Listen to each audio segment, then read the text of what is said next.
તો ચાલો આજે આપણે ભણીશું પ્રકરણ 5 સજીવનો પાયાનો એકમ the fundamental unit of life.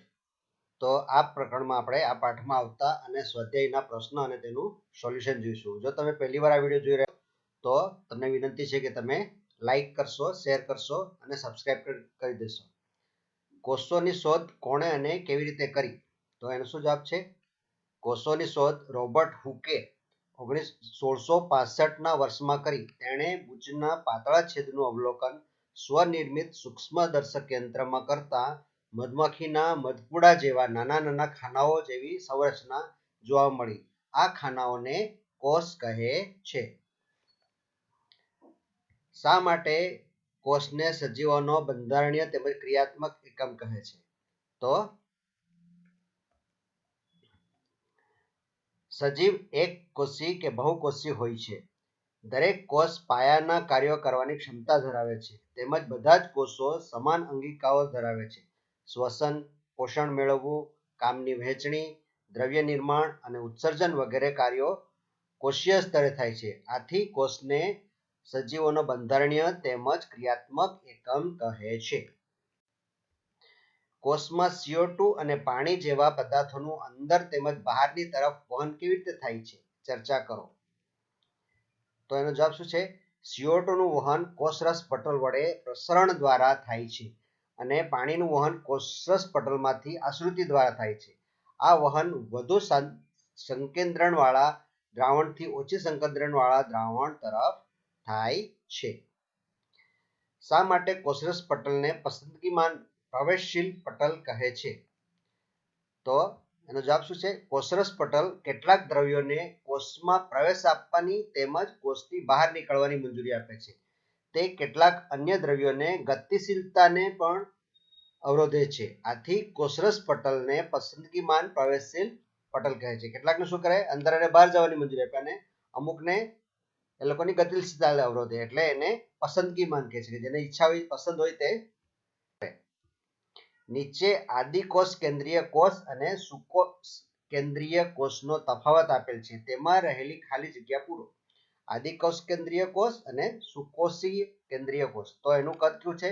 સામાન્યતઃ નાનું, એટલે કે 1 થી 10 માઇક્રોમિલીમીટર, એટલે કે 1 માઇક્રોમિલીમીટર એટલે કે 10 ના ઉપર 6 ઘાત ઓછા 6 ઘાત મિલીમીટર. બરાબર છે? એટલું નાનું કદ. જ્યારે આનું 5 થી 10 માઇક્રોમીટર જેટલું હોય છે, એટલે કે મોટું હોય છે, આના કરતા મોટો છે. પછી આમાં શું છે? કોષ કેન્દ્રીય પ્રદેશ અસ્પષ્ટ કોષ કેન્દ્ર પ્રદેશ હોય છે અને ન્યુક્લિક એસિડ ધરાવતો પ્રદેશ શાના તરીકે ઓળખાય છે? એ ન્યુક્લિયોઇડ તરીકે ઓળખાય છે. તો જ્યારે આનો કોષ કેન્દ્રીય પ્રદેશ કેવો હોય છે? સ્પષ્ટ હોય છે. આનો અસ્પષ્ટ, આનો સ્પષ્ટ, અને કોષ કેન્દ્ર પટલ દ્વારા આવરિત હોય છે. પછી આનો રંગસૂત્ર કેવો હોય છે? તો કે એકલ હોય છે. જ્યારે સુકોષીય કોષ કેન્દ્રનું એક કરતા વધારે રંગસૂત્ર હોય છે. પછી આમાં પટલીય અંગિકાઓની ગેરહાજરી હોય છે. જ્યારે આમાં શું હોય છે? સજીવના કોષ કેન્દ્ર પટલ ધરાવે છે. આમાં પટલીય ગેરહાજરી હોય છે. આમાં કોષ કેન્દ્ર પટલ ધરાવે છે. તમે અભ્યાસ કરેલી બે અંગિકાઓના નામ આપો કે તેમનું પોતાનું જનનિક દ્રવ્ય ધરાવે છે. તો એ કયા છે બે અંગિકાઓ? તો કણાભસૂત્રો અને હરિતકણો. એ બે અંગિકાઓ પોતાનું જનનિક દ્રવ્ય ધરાવે છે. જો કેટલાક ભૌતિક કે રાસાયણિક કારણોસર કોષનું આયોજન નાશ પામે તો તેનું શું થશે? તો જો કેટલાક ભૌતિક કે રાસાયણિક કારણોસર કોષનું આયોજન નાશ પામે તો લાઇસોઝોમ્સ તેનું વિઘટન કરીને તેનું પાચન કરી નાખે છે. શા માટે લાઇસોઝોમ્સને આત્મઘાતી કોથળી તરીકે ઓળખવામાં આવે છે? તો એનો જવાબ શું છે? તો કે જ્યારે કોષ ઇજાગ્રસ્ત બને ત્યારે લાઇસોસોમ્સ તૂટે છે અને તે પોતાના જ ઉત્સેચકો દ્વારા પોતાના જ કોષનું પાચન કરી નાખે છે. આથી લાઇસોઝોમ્સને આત્મઘાતી કોથળી તરીકે ઓળખવામાં આવે છે. હવે કોષમાં પ્રોટીન સંશ્લેષણ ક્યાં થાય છે? તો એનો જવાબ શું છે? કોષમાં પ્રોટીન સંશ્લેષણ રિબોઝોમ્સમાં થાય છે. જો હવે આ તો થયા પહેલા જે પાઠમાં આવતા પ્રશ્નોના જવાબ, ને હવે અહીંયા આપણે જોઈશું સ્વાધ્યાયમાં આવતા પ્રશ્નોના જવાબ. જો આ પહેલા પાઠ તમારે પહેલા આખો વાંચી જવાનો, ત્યારબાદ આ પ્રશ્નોનો જવાબ કરશો તો તમને બરાબર આવડશે. સાથે સાથે અત્યાર સુધી તમે સબસ્ક્રાઇબ નથી કર્યું તો નીચે તમે અહીંયા સબસ્ક્રાઇબ કરી દેશો, બરાબર છે.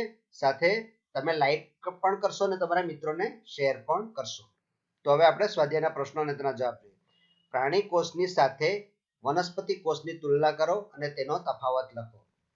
તો પ્રાણી કોષ અને વનસ્પતિ કોષ. તો પ્રાણી કોષમાં તેમાં તારાકેન્દ્ર હોય છે, જ્યારે વનસ્પતિ કોષમાં તેમાં તારાકેન્દ્રનો અભાવ હોય છે. તેમાં રસધાની નાના કદની હોય છે અને વનસ્પતિ કોષમાં તેમાં રસધાની મોટા કદની હોય છે. તેમાં હરિતકણોનો અભાવ હોય છે પ્રાણી કોષમાં, જ્યારે તેમાં વનસ્પતિ કોષમાં હરિતકણો હોય છે. પછી તેમાં કોષ દિવાલનો અભાવ હોય છે અને અહીં કોષ દિવાલ હોય છે.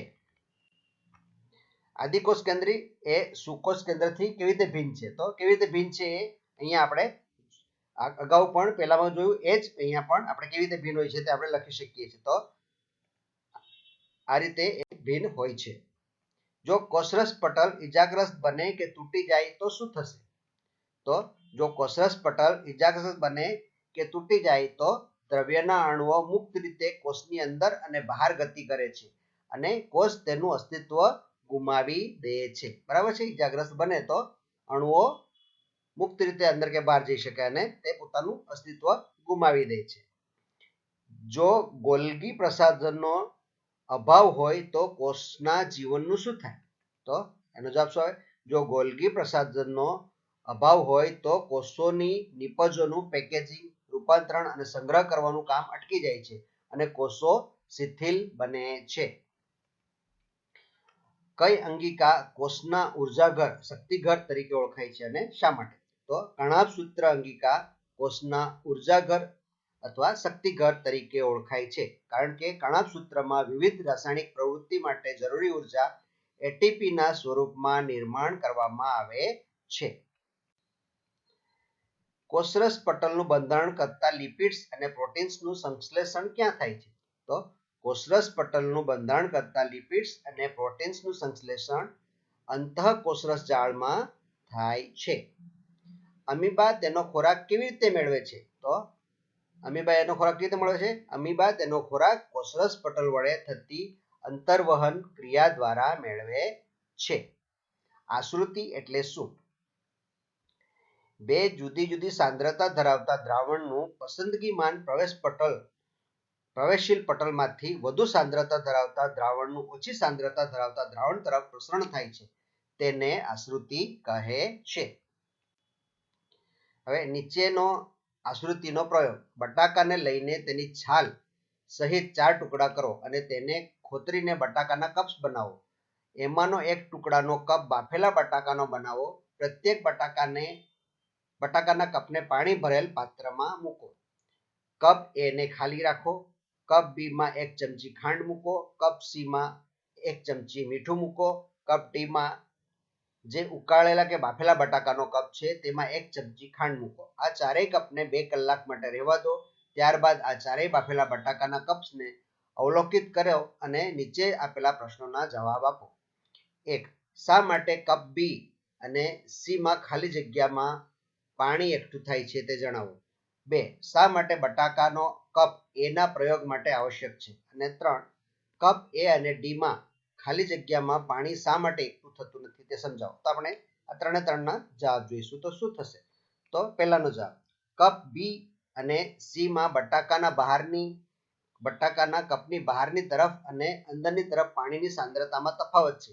આથી કપ બી અને સી માં ખાલી જગ્યાઓમાં પાણી એકઠું થાય છે, એટલે કે સાંદ્રતા વધુમાંથી ઓછા તરફ જાય છે, એટલે પાણી એ બાજુ આવી જાય છે. પછી બીજું શું છે? બટાકાનો કપ એ પ્રયોગની સરખામણી માટે આવશ્યક છે. આખો પ્રયોગ કર્યો તો એમાં શું શું થાય છે? કારણ કે ખાલી રાખેલો છે, તો ખાલીમાં શું થાય તે જોવા માટે આપણે એને જરૂરી રાખ્યું છે. પછી 3. કપ એ અને કપ ડી માં પાણી એકઠું થતું નથી, કારણ કે કપ એ બટાકાના કપની બહારની તરફ અને અંદરની તરફ પાણીની સાંદ્રતામાં તફાવત જોવા મળતો નથી, એટલે કે બંનેની સાંદ્રતા સરખી જ હોય છે કપ એમાં, એટલે એમાં પાણી એકઠું થતું નથી. તેમજ કપ ડી ના બટાકાના કોષો મૃતપાય અવસ્થામાં હોય છે. કેમ? કારણ કે એ બાફેલો બટાકો હોય છે, એટલે એના કોષો મૃતપાય થઈ ગયેલા. આથી તેમાં આશ્રુતિ જોવા મળતી હતી, તેમાં પાણી એકઠું થતું નથી. શરીરના સમારકામ અને વૃદ્ધિ માટે કયા પ્રકારનું કોષ વિભાજન આવશ્યક છે અને જન્યુઓના નિર્માણમાં કયા પ્રકારનું કોષ વિભાજન સંકળાયેલું છે? તો શું જવાબ આવશે એનો? તો કે શરીરના સમારકામ અને વૃદ્ધિ માટે સમભાજન પ્રકારના કોષ વિભાજન આવશ્યક છે અને જન્યુઓના નિર્માણમાં અર્ધીકરણ પ્રકારનું કોષ વિભાજન સંકળાયેલું છે. આમાં કયું? સમભાજન અને આમાં અર્ધીકરણ પ્રકારનું કોષ વિભાજન સંકળાયેલું છે. તો અહીં આપણો જે પ્રશ્નો અને જવાબ પૂરા થાય છે. જો તમને સારું લાગ્યું હોય તો તમારા મિત્રોને શેર કરજો, લાઈક પણ કરજો અને સાથે નીચે સબસ્ક્રાઇબ કરજો. આપણે દરેક પાઠના પ્રશ્નોમાં જવાબો આપણે જોઈશું, સાથે પાઠમાં આવતા પ્રશ્નો પણ જોઈશું અને એના જવાબો પણ જોઈશું. તો ત્યાં સુધી આપણે ફરીથી બીજા વિડીયોમાં મળીશું. ત્યાં સુધી આપ સૌને થેન્ક યુ અને બાય બાય.